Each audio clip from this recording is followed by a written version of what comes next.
Assalamualaikum warahmatullahi wabarakatuh. Bagaimana kabarnya hari ini? Semoga anak-anak ibu tetap dalam keadaan sehat walafiat dan diberikan perlindungan oleh Allah Subhanahu wa taala. Nah, untuk anak-anak ibu, di pagi hari ini kita akan belajar buku paket tema 3 ya. Dibuka buku paket tema 3 kamu peduli terhadap makhluk hidup. Sub tema 2 ya, Nak. Subtema 2, keberagaman makhluk hidup di lingkunganku, halaman 47 ya, Nak. Nah, selain tumbuhan, hewan juga merupakan sumber daya alam yang perlu terus dijaga keseimbangan dan kelestariannya. Jika tidak, maka hewan-hewan tersebut akan menjadi langka dan punah, seperti yang terjadi pada burung cendrawasih. Ayo kita cari tahu lebih lanjutnya. Nah, ini adalah gambar burung cendrawasih. Nah, gambarnya sangat menarik kan warnanya, Nak. Nah, ini ada di buku halaman 47. Nah, setelah mengamati gambar burung cendrawasih di atas, coba kamu tuliskan paling sedikit 4 pertanyaan tentang burung cendrawasih dengan menggunakan 5W tambah 1H. Nah, di mana pertanyaannya diawali dengan apa, siapa, di mana, kapan, mengapa, dan bagaimana.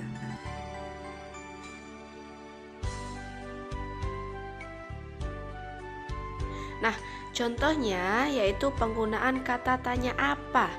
Apa nama lain burung cendrawasih? Nah, yang kedua, contoh penggunaan kata tanya bagaimana.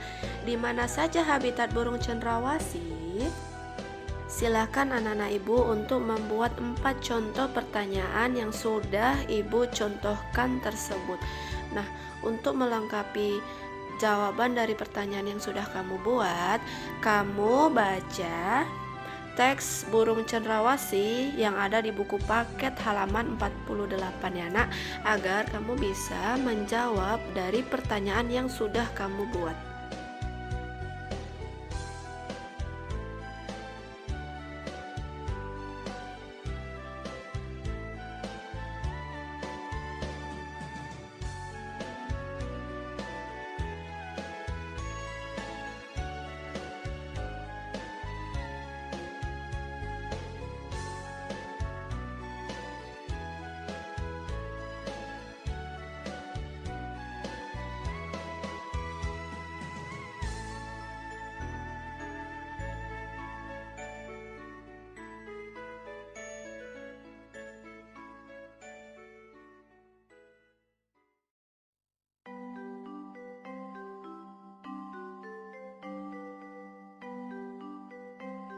Selain cendrawasih, masih banyak hewan lainnya yang harus kita lindungi.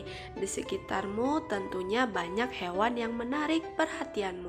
Ayo kita belajar lebih banyak mengenai hewan. Apakah di lingkunganmu terdapat kupu-kupu? Bacalah teks berikut untuk menambah pengetahuanmu tentang kupu-kupu. Nah, untuk anak-anak ibu, kamu buka buku paket kamu halaman 51. Di situ ada ayo membaca.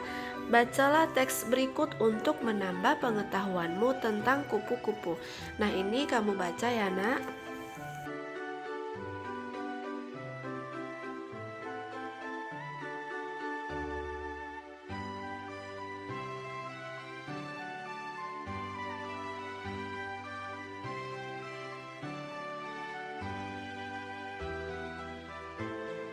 Kupu-kupu hidup di dataran tinggi dan di dataran rendah. Kupu-kupu di Indonesia banyak ragamnya dibandingkan dengan kupu-kupu dari negara lain. Nah, berikut ini adalah 3 jenis kupu-kupu yang ada di Indonesia dan masih banyak lagi jenis lainnya. Ini adalah contoh gambar kupu-kupu yang ada di Indonesia. Tidak sedikit penggemar kupu-kupu, warnanya yang indah sangat menarik perhatian banyak orang. Oleh sebab itu, penurunan kupu-kupu sering terjadi. Hal ini tentunya sangat merugikan bagi kelangsungan hidup kupu-kupu maupun makhluk lainnya. Nah, tahukah kamu manfaat kupu-kupu? Kupu-kupu membantu penyerbukan tanaman. Hal ini tentunya bermanfaat untuk kelestarian tanaman tersebut. Jawablah 3 pertanyaan berikut dan kerjakan pada buku latihan kamu ya nak. Nah yang pertama, apa akibatnya apabila kupu-kupu punah? Nah yang kedua, apa yang bisa kamu lakukan untuk melindungi kupu-kupu? Dan yang ketiga, di mana kupu-kupu hidup? Nah kamu jelaskan, kamu tuliskan di buku latihan kamu ya nak. Nah selanjutnya kamu buka buku paket kamu halaman 60, materi kita tentang mozaik. Nah mozaik ini hampir sama dengan kolase ya nak. Mozaik ini merupakan karya seni rupa 2 atau 3 dimensi. Nah mozaik ini menggunakan bahan dari keping-keping yang dipotong atau utuh. Nah misalkan dari biji-bijian dan kepingan kaca. Nah ini hampir sama dengan kolase ya nak. Nah, teknik pembuatan mozaik. Teknik pembuatannya dengan ditempel menggunakan lem pada bidang datar. Nah, bahan pembuat mozaik. Nah, bahan-bahan yang bisa digunakan untuk mozaik adalah kertas tebal, daun, biji-bijian, kepingan kaca, pecahan keramik, dan lain-lain.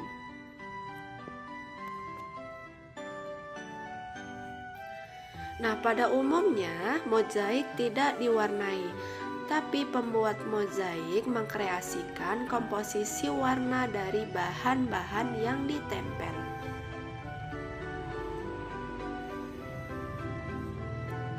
Selanjutnya, buka buku paket kamu halaman 66, bagian-bagian tubuh burung beserta fungsinya.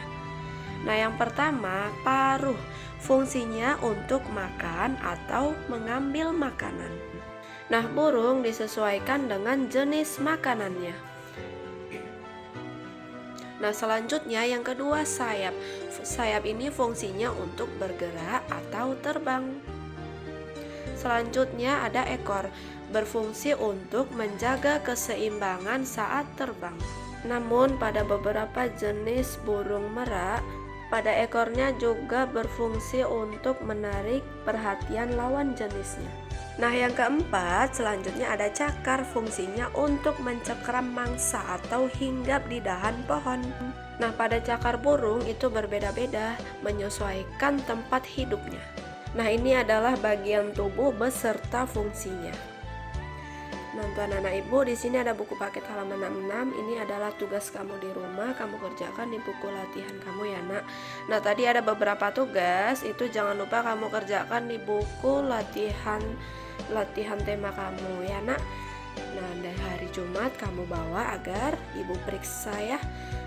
Nah, sampai jumpa di pembelajaran selanjutnya. Untuk anak-anak ibu, tetap semangat dan selalu menjaga kesehatan. Wabillahi taufiq wal hidayah. Wassalamualaikum warahmatullahi wabarakatuh.